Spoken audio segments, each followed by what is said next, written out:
கர்த்தர் நல்லவர், அவர் கிருபை என்றும் உள்ளது. ஆமேன் சொல்லலாமா?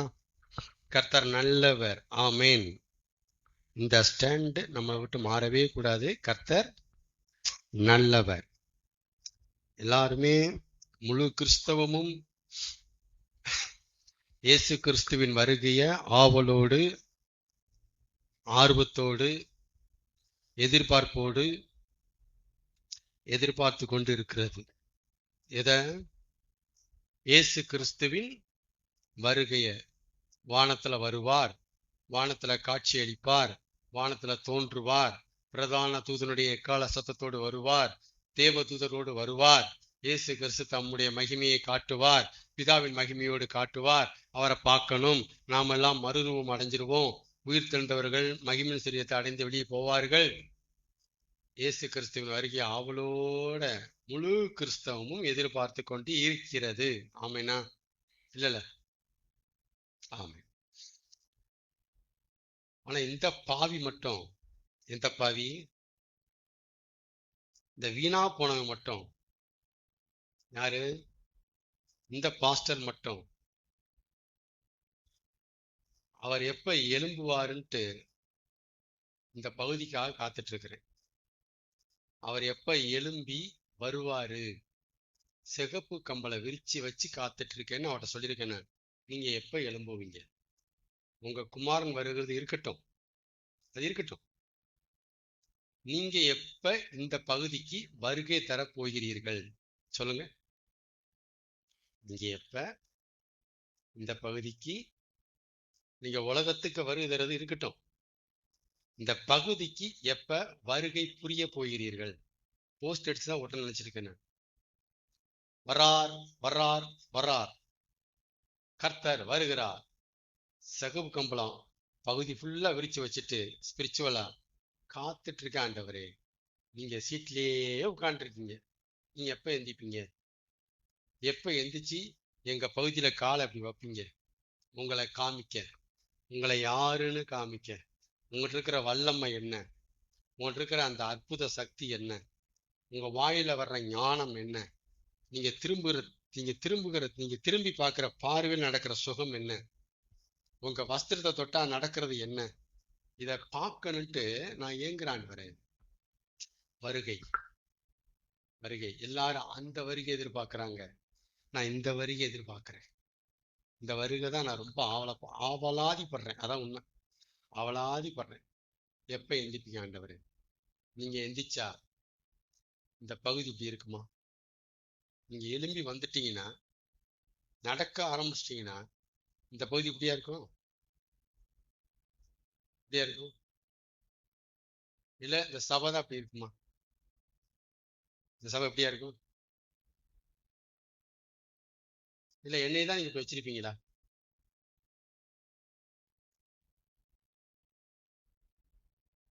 என்ன சொல்றேன் புரியுதுங்களா? இப்ப எல்லாமே எங்க ஸ்தம்பிச்சு நிக்குது? இத்தனை காரியமும் எதனால லாக் ஆகி நிக்குது? பிரதர் அப்படி சொல்லாதீங்க. அவரை குறை சொல்லலாமா பாஸ்டர்? தெரியாது, அவங்களுக்குலாம் தெரியாது.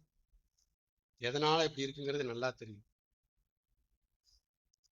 தேவன் எழும்புவாரே என்றால் பகுதி தாங்காது, சென்னை தாங்காது, தமிழ்நாடு தாங்காது, இந்திய மாநிலங்கள் தாங்காது. தேவன் எழும்புவாரே என்றார். தேவன் எழும்பினார்.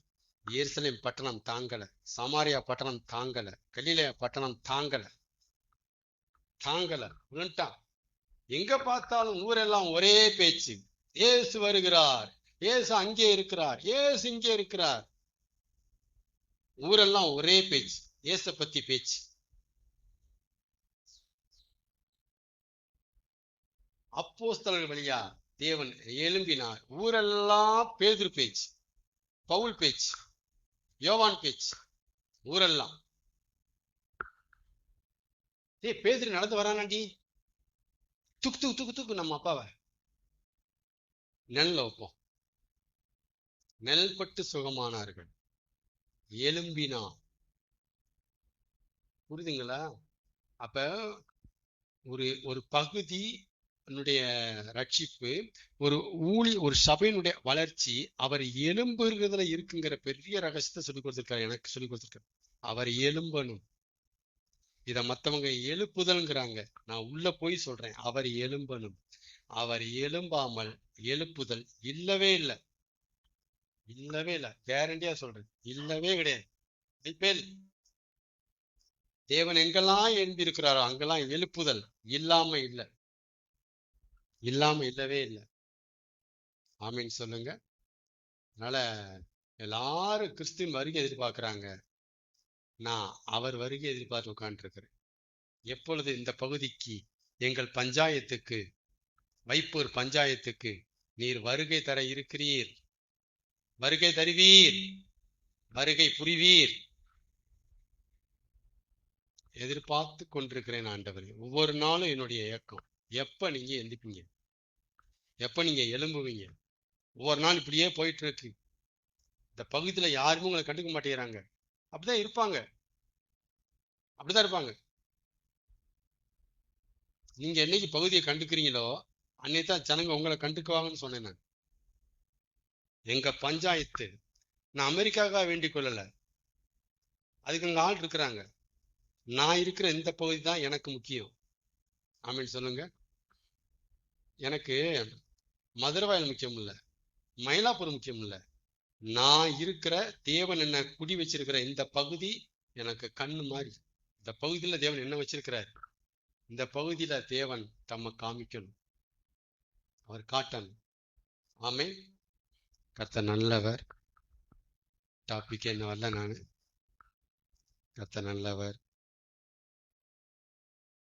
3 நேரம் செய்தி. கர்த்தர் நல்லவர்.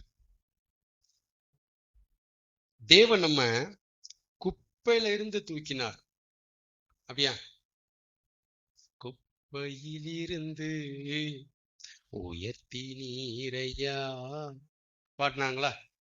தேவன் நம்ம குப்பையில இருந்து, அப்படின்னா உளையான சேற்றை குறிக்குது, பாலான வாழ்க்கையை குறிக்குது குப்பை.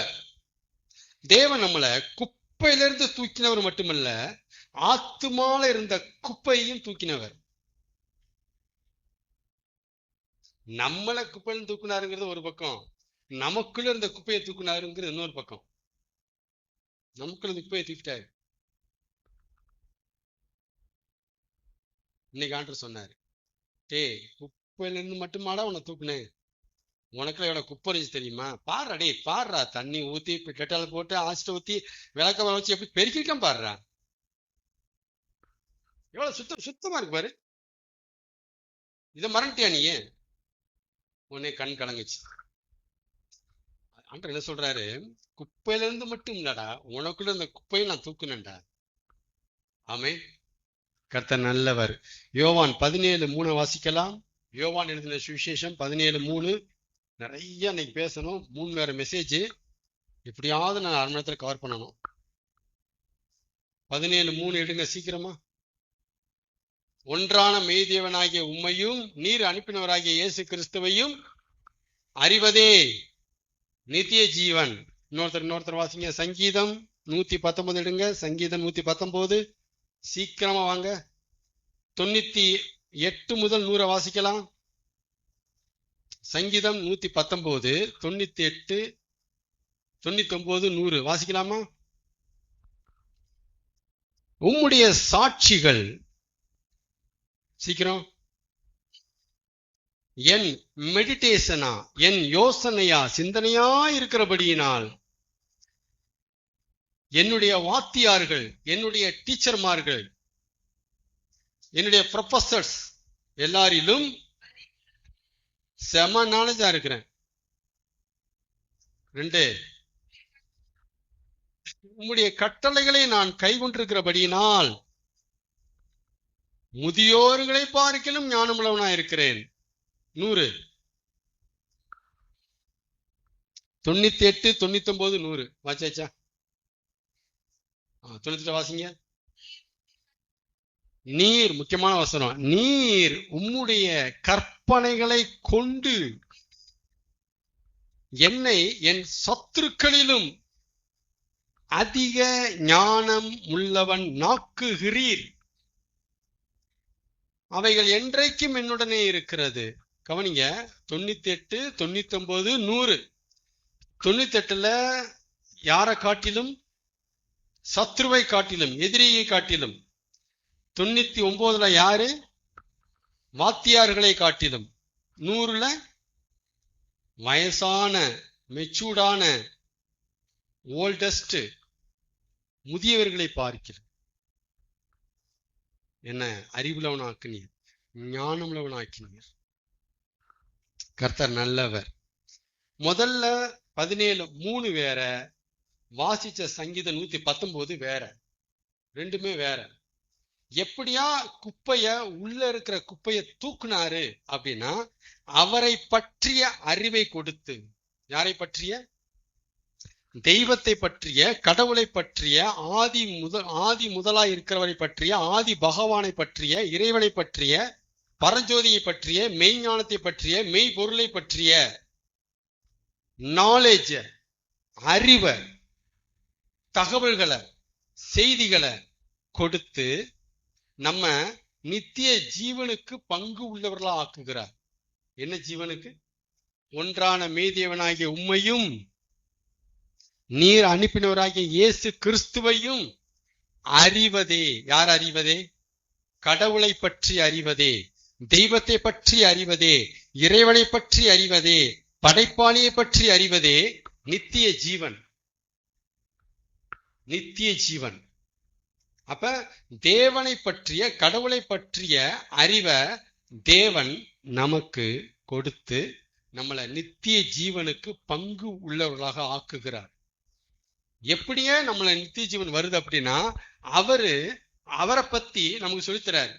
நான் எப்படிப்பட்டாலும் தெரியுமாடா, என் குணம் எப்படி தெரியுமாடா, என் பவர் எப்படி தெரியுமாடா, என் புத்தி என்ன தெரியுமாடா, நான் எப்படி ஒர்க் பண்ணுவேன் தெரியுமாடா, என்னுடைய வே ஆஃப் ஸ்டைல் என்ன தெரியுமாடா, நான் எப்படி நடந்துக்குவேன் தெரியுமாடா. இதெல்லாம் அவரை பற்றிய சங்கதிகள். அவரை பற்றிய செய்திய, சங்கதியை நமக்கு சொல்லி கொடுத்து நம்மளை நித்திய ஜீவனுக்கு உரியவர்களா மாத்துறாரு. அதான் குப்பை எடுத்து போறது. குப்பை எடுத்து போட்டு நித்திய ஜீவனுக்கு பங்கு உள்ள வைக்கிறார். நம்பர் 1. 2வது,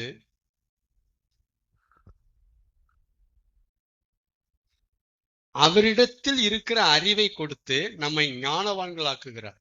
இது 2வது. அவரை பற்றிய அறிவு நித்திய ஜீவனுக்கு, அவரிடத்தில் இருக்கிற அறிவு விஷ்டத்துக்கு, ஞானத்துக்கு.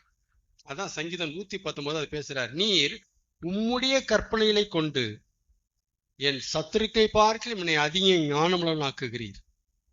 விஷ்டம். அவர் அறிந்திருக்கிறத நமக்கு ஷேர் பண்றாரு. அவரை பற்றியும் ஷேர் பண்றாரு, அவர் அறிந்திருக்கிற சங்கதிகளையும் ஷேர் பண்றாரு. யதார்த்தங்கள், ஞானங்கள் சாலமோனுக்கு ஷேர் பண்ணாரு. நீதிமொழிகளா மாறிடுச்சு. சாலமோனுக்கு அவர் அறிந்திருக்கிற சங்கதிகளை பேசினாரு, அது நமக்கு நீதிமொழிகளா மாறிடுச்சு, பிரசங்கியா மாறிடுச்சு. இப்படி பார்க்கிற பார்வை நம்மகிட்ட கிடையாது. சொல்ற மாதிரி பார்த்தீங்கன்னா எல்லாம் உங்களுக்கு புரியும். அவர் அறிந்திருக்கிறவைகளை சாலமோனுக்கு ஷேர் பண்ணார், பகிர்ந்து கொண்டார். அது நீதிமொழிகளும் பிரசங்கியுமே ஆனது. சரிங்களா?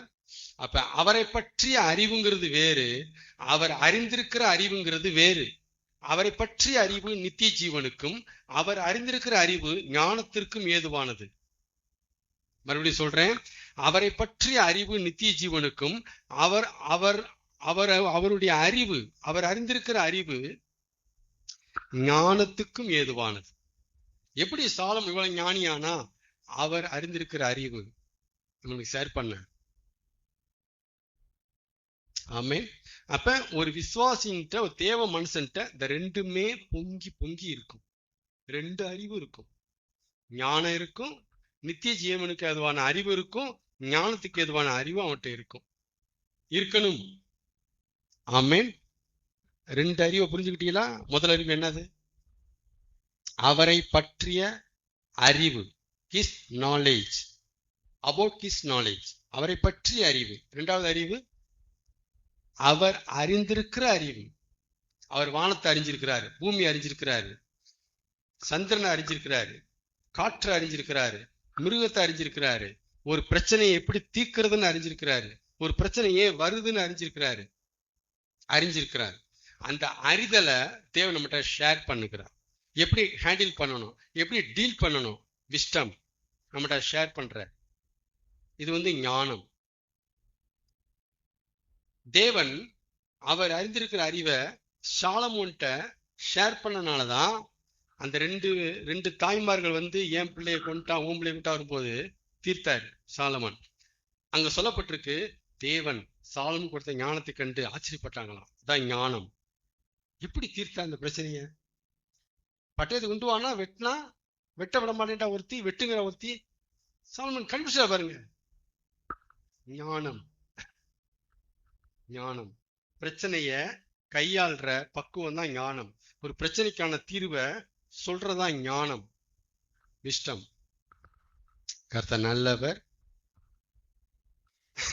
சில விஷயங்களை எப்படிப்பா அறிவை கொடுக்கிறாருன்னு கேட்டீங்கன்னா, சில விஷயங்களை பிளாக் போர்டை சொல்லித்தர சொல்லிடுவாரு. பிளாக் போர்டு, தட் மீன்ஸ் தியரியாவே பேசுவார். இது இப்படிறா அது அப்படிறான்ட்டு அவரே பேசுவார். சில விஷயங்களை, சில அறிவுகளை இப்படி கொடுப்பாரு, சில அறிவுகளை அனுபவப்பட வச்சுட்டு கொடுப்பாரு. இல்லைன்னா அனுபவத்தை சொல்லுவாரு. நீ சொல்லப்போ அப்படின்பாரு. அப்ப உங்க வாழ்க்கையில அனுபவம் வரும், எக்ஸ்பீரியன்ஸ் வரும், நீங்க தவிர்க்கவே முடியாது. ஸ்கூல்ல வச்சு சொல்லித்தரதும் உண்டு. உங்களை ஸ்கூலுக்கே கூப்பிடாம அனுபவத்தை உங்க பக்கம் அனுப்பி வச்சிருவாரு. பட்டுட்டேன்ப்பா, எப்பா இளையகுமரா பட்டுட்டியா? நான் பட்டுட்டேன் தகப்பனே, நான் பட்டுட்டேன். பண்ணி திங்கிற தவுள் கூட கிடைக்கலடாப்பா. அனுபவத்தை பேச வைக்கிறாரு. அனுபவம் சொல்லுது அவனுக்கு, வாடா நீ எல்லாம் பிளாக் பால் சொல்லி கொடுத்தா கேட்க மாட்டேன், போட. மூணாவது, தியானத்தை சொல்லித்தர சொல்லுவார். மெடிடேஷன், சிந்தித்தல், யோசித்தல். மனசுலயே ஒரு பிக்சர் ஓடும், அது நமக்கு ரெவலேஷனை வெளிப்படுத்தும். தியானத்தை சொல்லித்தர சொல்லுவாரு. முதல்ல பிளாக் போர்டு அவரே சொல்லித்தருவாரு. ரெண்டாவது அனுபவம், மூணாவது மெடிடேஷன், தியானம். அதனாலதான் சங்கீதம் 1 சொல்லுது, தியானமா இருக்கிற மனுஷன் பாக்கியவான், அவன் செய்வதெல்லாம் பாக்கி. அதான் சொல்லுது மெடிடேஷன் போது ஞானம் ஷேர் பண்ணப்படும். அப்ப அவன் செய்வதெல்லாம் வாக்கியம். அவன் எதை செய்யணும், எப்படி செய்யணும், எதை செய்யக்கூடாது, இதெல்லாம் அவனுக்கு சொல்லிக் கொடுக்கும். இதான் அறிவு, நாலேஜ். எப்படி அறிவை கொடுக்கிறாரு? அறிவை தேவன் எப்படி நம்மகிட்ட ஷேர் பண்றாரு? அவரே சொல்லித்தராரு. இட் இஸ் கால்டு தியரி, இல்ல பிளாக் போர்டு. ரெண்டாவது அனுபவம். பட்டு தெரிய வைப்பாரு. பட்டாதாண்டா புத்தி வரும், தெரிய வைப்பாரு. தாவிதே நீ சொன்னா கேட்க மாட்டடா தாவிது, போடா, பட்சபலம் தானே, போ அப்புறம் வரேன் நான். நீ சொன்னா கேட்க மாட்டேன். பட்டு தெரிய வைப்பாரு. அனுபவம் தாவீதுக்கு சொல்லி கொடுத்த பாடம் கொஞ்சம் நஞ்சம் இல்ல. திரும்ப ஒரு பட்சபாட்டும் போலியாவே முடிச்சான மேட்டரா. ஐயோ அம்மா வேணாம். சங்கீதம் 51 அழுதுட்டான். உம்முடைய நல்ல ஆவிய என்னை விட்டு எடுக்காதிரு, கதறிட்டான். வேணா சாமி அப்படின்ட்டான். அனுபவம். வாயில சொன்னா கேட்க மாட்டடா தாவீதே, படு. அனுபவத்தை சொல்லுவாரு. Number 3 meditation. அதான் சங்கீதம் 119 வாய்ச்சோம். உம்முடைய சாட்சிகளை தியானிக்கிறபடியினால் முதியோர்களை பார்க்கலும் ஞானமாக இருக்கிற தியானம். ஆமீன் சொல்லுங்க. கர்த்தர் நல்லவர். மத்தேயு 6:34 வாசிக்கலாம். மத்தேயு 6:34 சீக்கிரமா. ஆகையால் நாளைக்காக கவலைப்படாதிருங்கள், நாளைய தினம் தன்னுடையவர்களுக்காக கவலைப்படும். அந்தந்த நாளுக்கு அதினதின் பாடுகள் போதும். யாக்கோப்பு வாசிக்கலாம். யாக்கோப்பு 4ஆம் அதிகாரம்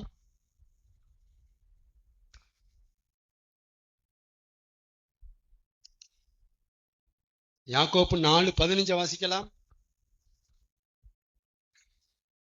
யாக்கோப்பு 4:15. ஆதலால் முந்தின வாசத்தை வாசிங்க. 4:14 வாசிங்க. நாளைக்கு நடக்கிறது உங்களுக்கு தெரியாதே. உங்க உயிர் எப்படிப்பட்டது? கொஞ்ச காலம் தோன்றி தின்று பின்பு தோன்றாமல் போகிற புகை மாதிரி. என்னது?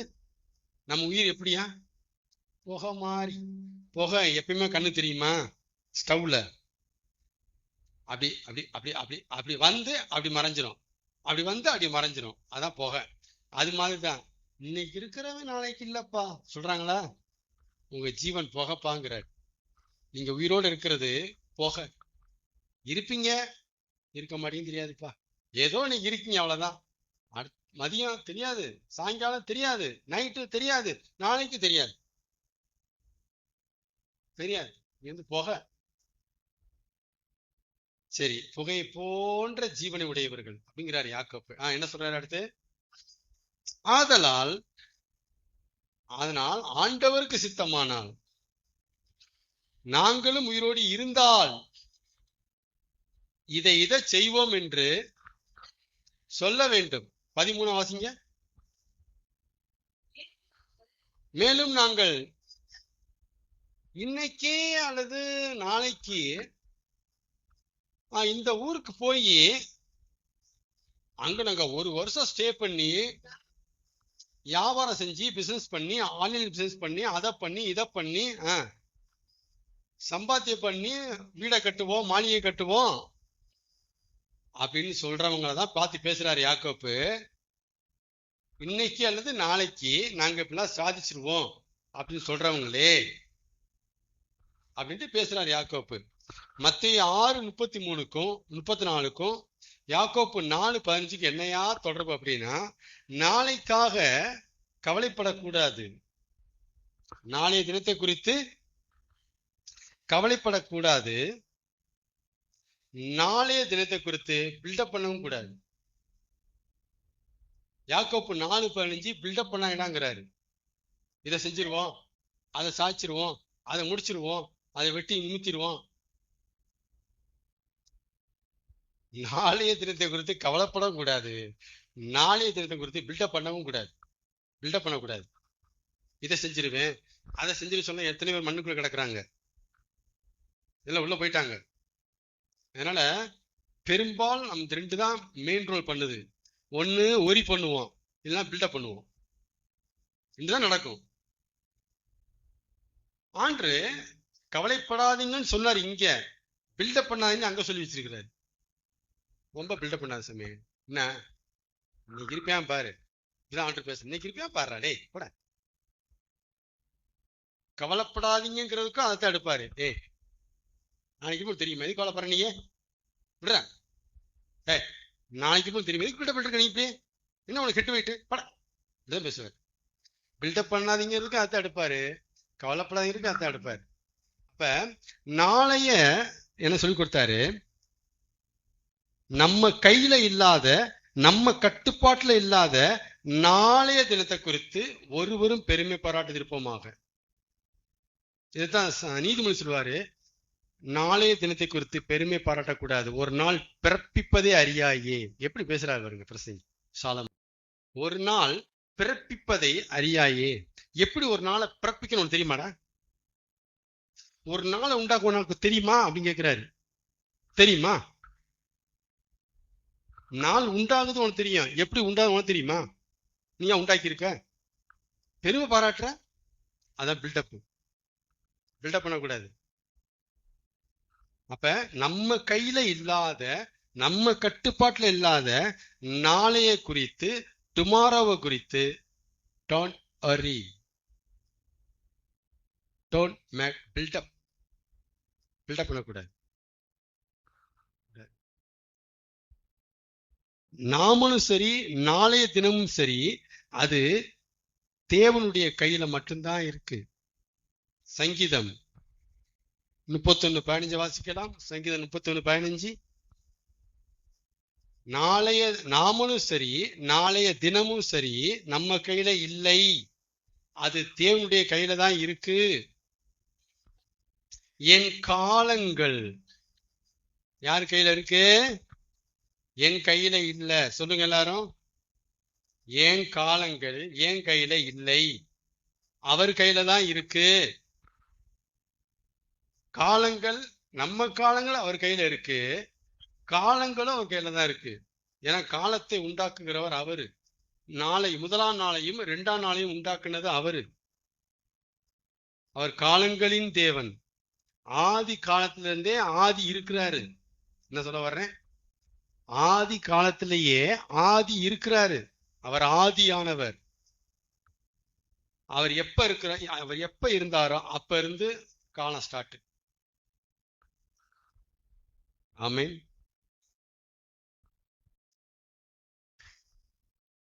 நல்லவர். சரி, அதுக்குள்ள போக வேண்டாம்.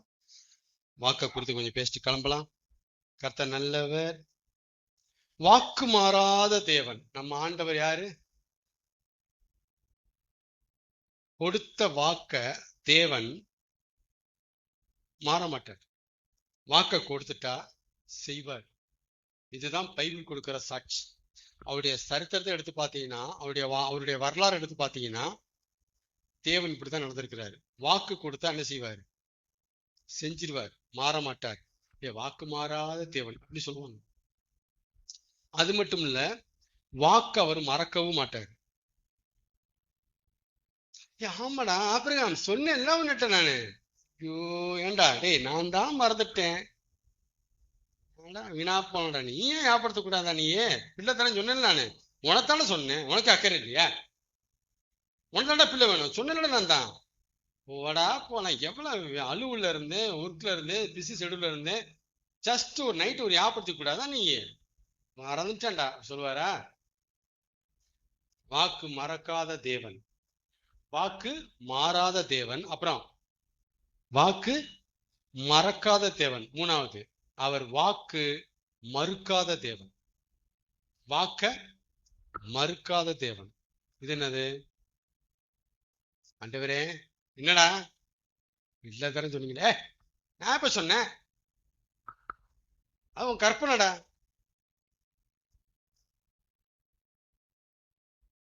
இல்ல லாசர் மாதிரியே இப்படி சொன்னீங்களே அடையாளம் பண்ணி. நான் எங்கடா சொன்னேன்? அடிச்சனா? மறக்க மாட்டேன், மறக்க மாட்டேன். சொன்னா செய்வார். சொல்லுங்க. இதான் ஹிஸ் நாலேஜ். அவரை பற்றிய அறிவை கொடுத்து நம்மளை நித்திய ஜீவனுக்கு பங்குள்ளவர்களா மாத்துறாரு. இப்ப நான் எந்த அறிவை பேசிட்டு இருக்கிறேன்? அவரை பற்றிய அறிவு. அவரை பத்தி பேசிட்டு இருக்கிறேன். அவர் எப்படிப்பட்டவர்? வாக்கு மாறாதவர். அப்படின்னு அர்த்தம். சொன்னா செஞ்சிருவாருடா. சொல்லிட்டுறேன், கண்ணை முடிக்க அவ்வளவுதான். பேங்கல் போட்ட பணம் மாதிரி வந்துடும். போ போ. வாக்கு மாற மாட்டாரு.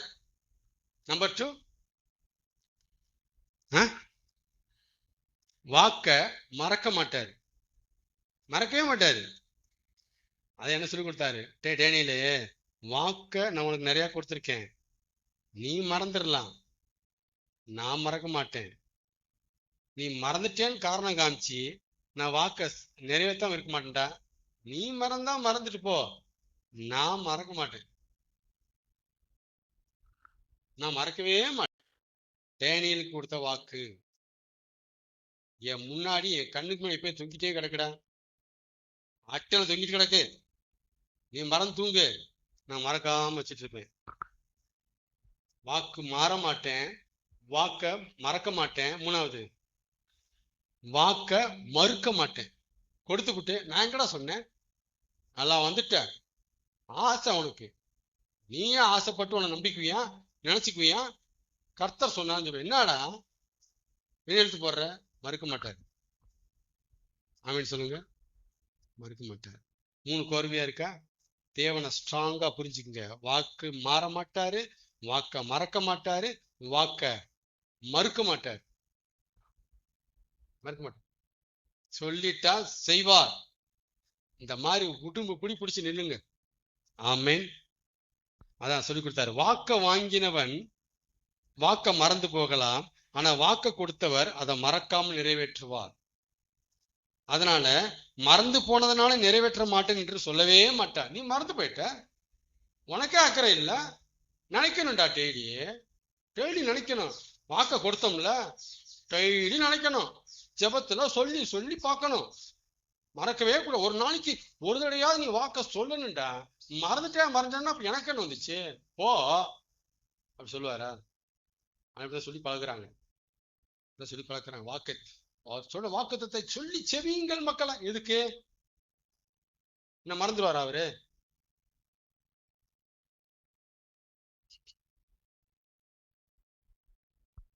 நல்லா புரிஞ்சுக்குங்க.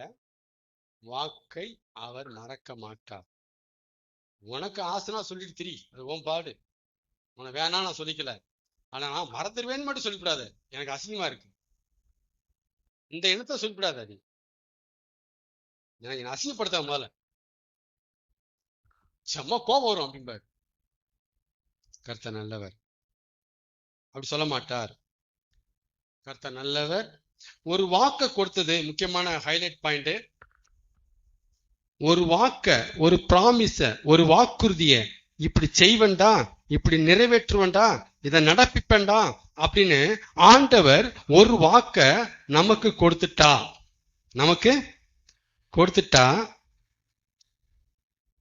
அவர் அந்த வாக்க கொடுத்தது அவர் தான். ஆண்டு இப்படி ஒரு வாக்க கொடுத்திருக்கிறாரு, இப்படி செய்வேன்னு என்கிட்ட சொல்லியிருக்கிறாரு, என்னுடைய ஆவியில உணர்றேன், என்னுடைய உள் உணர்வுல நான் உணர்றேன் அப்படின்னு ஒரு ப்ராமிஸ் வேர்டு, ஒரு வாக்குறுதி உங்கள்கிட்ட அவர் கொடுத்தது அவர் தாங்கிறது உண்மைன்னா கண்டிப்பா அது பலிக்கும். இது எல்லாருமே சொல்லுவாங்க. சரிங்களா? யாரு சொல்லாத இப்ப நான் சொல்ல போறேன்.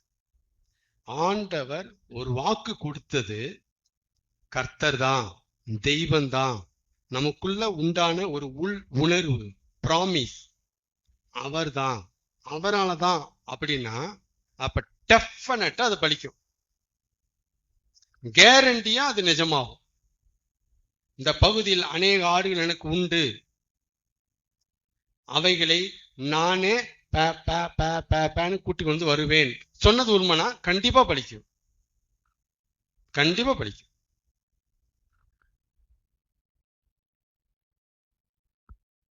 பலத்த கிரியை நடப்பிப்பேன். இந்த பகுதியின் ஜனங்களுடைய கவனம் இந்த சபை பக்கம் திரும்பும். அதிகாரிகள், ராஜாக்கள் தேடி வருவார்கள். சொன்னார்னா கண்டிப்பா நடக்கும். அந்த வாக்கு அவர் சொன்னது உண்மைனா என்ன நடக்கும்? கண்டிப்பா நடக்கும், கேரண்டி. இது வரைக்கும் தெரியும். சரிங்களா? அது மட்டும் இல்ல, அந்த வாக்க கொடுத்தது அவர்தானா? எந்த வாக்க கொடுத்தது? இப்பெல்லாம் சொல்றாரே,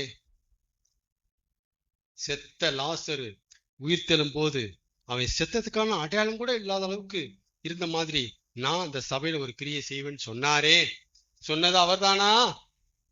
இல்ல பாஸ்டரா, மனுஷனா, இல்ல கற்பனையா, கதையா, ஆசையா அப்படின்னு சொன்னது அவர்தானாங்கிற சந்தேகம் எத்தனை தடவை வந்தாலும் நிச்சயம் அது நம்மகிட்ட தோத்தே போகும். நிச்சயம் தோத்துரும். என்ன சொன்னேன்? ஒரு வாக்க கொடுத்தது அவர்தாங்கிறது உண்மைனா கண்டிப்பா பலிக்கும். அது மட்டும் இல்ல, அந்த வாக்க கொடுத்தது அவர்தான் அப்படின்னா அந்த வாக்க கொடுத்தது அவர்தானங்கிற சந்தேகம் பலமுறை வந்தாலும் செத்தே போகும். இதெல்லாம் அடையாளம். இது எனக்கு ஆண்டு கத்துக் கொடுத்தாரு. இதாண்ட அடையாளங்க. பள்ளிக்குங்கிறது எல்லாருக்கும் தெரியும். ஆனா எத்தனை தடவை அந்த வாக்க பெற்றவன் அந்த வாக்க சந்தேகப்பட்டாலும் அவன் அந்த சந்தேகத்தை நம்ப மாட்டான்டா. திரும்ப திரும்ப திரும்ப திரும்ப திரும்ப திரும்ப திரும்ப திரும்ப வந்து பேசுவேன்டா நானு. அவன் சந்தேகம் வரவிடாம பார்த்துக்கணும் நானு. ஆமென். ஆபிரகாமுக்கு இப்படிலாம் தேவன் பார்த்ததுனாலதான் ஓடுனா. சும்மா இல்ல, விசுவாசத்தின் தகப்பனா சும்மா மாறல, வந்தாரு. தலை கூடியே வேலை பார்த்தாரு பெரியவரு. அதனால ரெண்டு அடையாளம். ஒண்ணு வந்து பலிக்கும். பலிச்சுச்சா? அவ தாண்டா வாக்கு கொடுத்துக்கிறாரு. பல தடவை சந்தேகம் வந்துச்சு. ஆனாலும் பாருங்க சந்தேகம் செத்து தான் போயிருக்கு தவிர உயிரோட இல்லை. அவர் தான்டா வாக்கு கொடுத்தது. வாக்கு கொடுத்தது அவர் தான்டா, சந்தேகம் இல்லடா. வாக்கு கொடுத்தது அவர் தானாங்கிற சந்தேகம் திரும்ப திரும்ப செத்து போச்சு அப்படின்னா அப்ப வாக்கு கொடுத்தது அவர் தான், சந்தேகமே இல்லை. திரும்ப சொல்றேன், வாக்கு கொடுத்தது அவர் தானாங்கிற சந்தேகம் திரும்ப திரும்ப வந்து அது உங்கள்கிட்ட தோத்து போகுதுன்னா அப்ப வாக்கு கொடுத்தது அவர் தாங்கிறதா சந்தேகமே இல்லை. ஆமீன்.